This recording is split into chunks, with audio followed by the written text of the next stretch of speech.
Hi guys, and welcome back to What If Ex-Manager Managed Arsenal. We're taking a look today at Ralph Hassenhuttl of RB Leipzig. I'd see how he gets on, should he get the Arsenal job after Wenger leaves. Now, this is a bit more of an outside one, this is a bit more of a punt, a stretch. I did see him mentioned in an article as a 14-1 shot outsider to get the job. He's done very well bringing a side up into the Bundesliga and probably securing second place behind Bayern Munich in their first season. Doing well, bringing through some young players, signing them from Stuttgart, Timo Werner and things like that. So it would be interesting to see if he got the Arsenal job. As we can see, according to the game, he ends on 78 points and he's 7 points behind Jurgen Klopp's Liverpool. So quite a way, 3 points behind Chelsea. So he doesn't manage to win the title. 78 is a respectable points tally though, and Olivier Giroud does end the season as the top goal scorer with 22 league goals. Sanchez and Ozil also the top 2 rated players in the Premier League with 7.83 and 7.72 average respectively. Martin Noble with 16 assists actually tops the chart, but Ozil does come in just behind him on 14. No mention of the goalkeeper in the clean sheets, and no mention of anyone in the Player of the Match award there. John Flanagan running away with that with 9 Man of the Match awards, which is pretty ludicrous. If we take a look at the signings for Arsenal, he's signed quite a few people actually. He has signed Domenico Berardi from Sassuolo, who has played a ton of games actually and did okay. I think he'll grow into be a better player for them though. He is a classy player, Berardi. He's also signed this chap Nicolas Janvier, who's a young 18-year-old who I don't know much about. He's probably...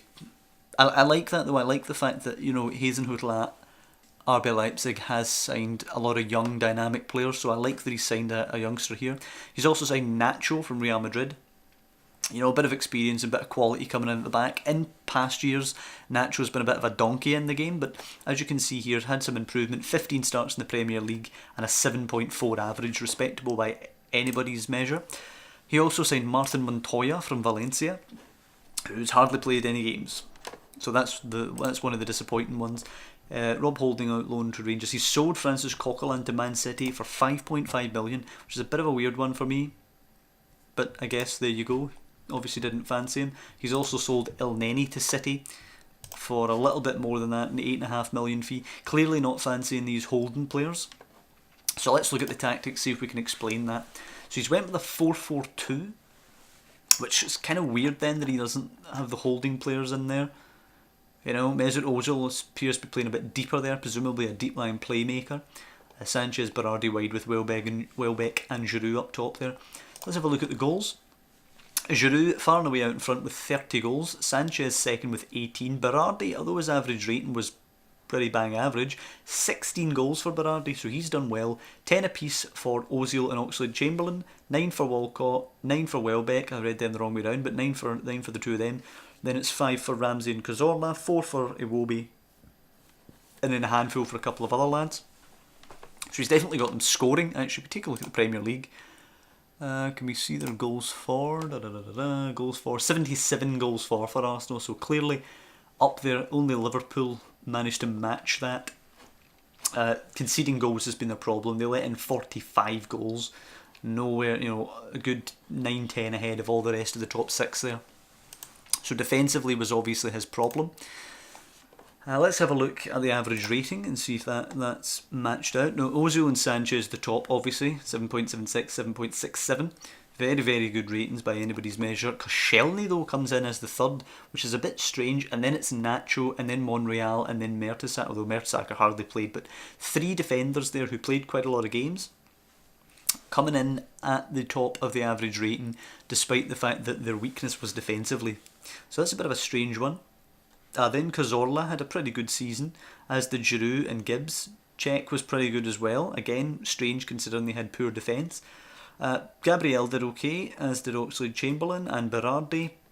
So pretty good core players up the top there who did really well, and then we kind of drop off here after Petr Cech to just sort of okay performances, or good performances, but not title-winning performances. So overall, a pretty decent season for the players, but let's take a look at what that translates to in terms of results in other competitions.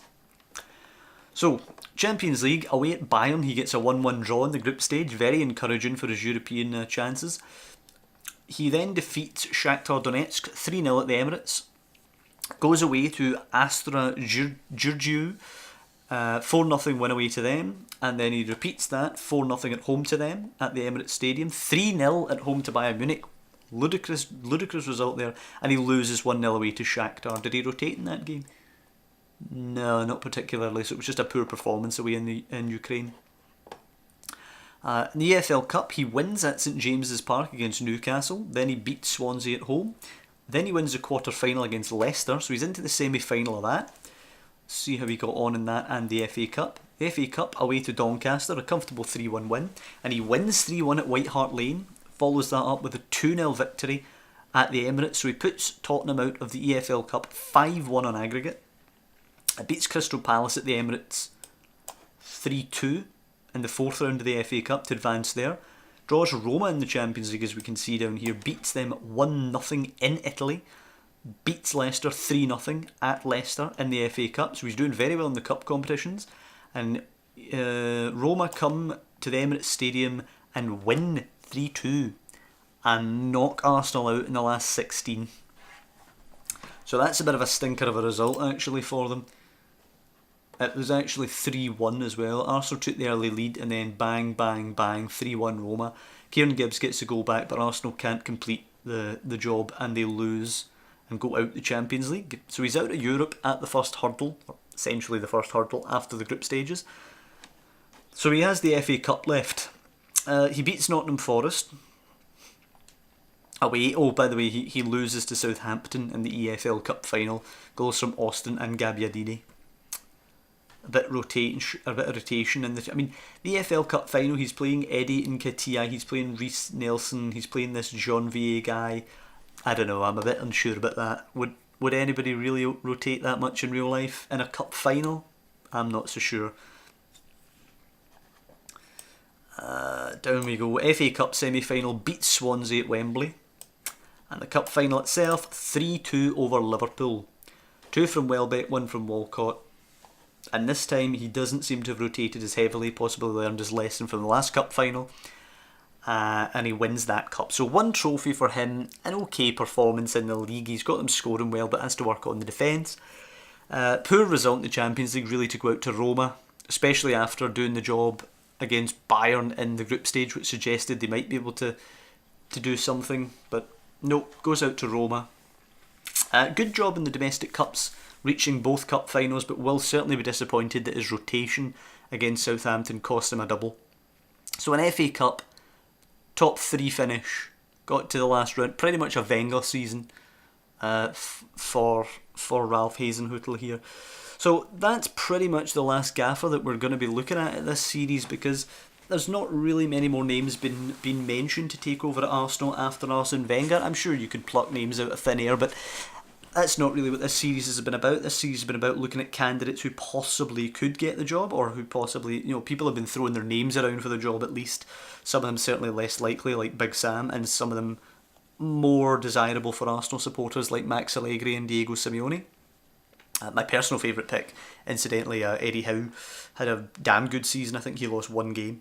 So that's going to be that for the series. I hope you guys have enjoyed these episodes. A little bit of fun. Yeah, and again, thanks for joining me, and look for more videos on the channel.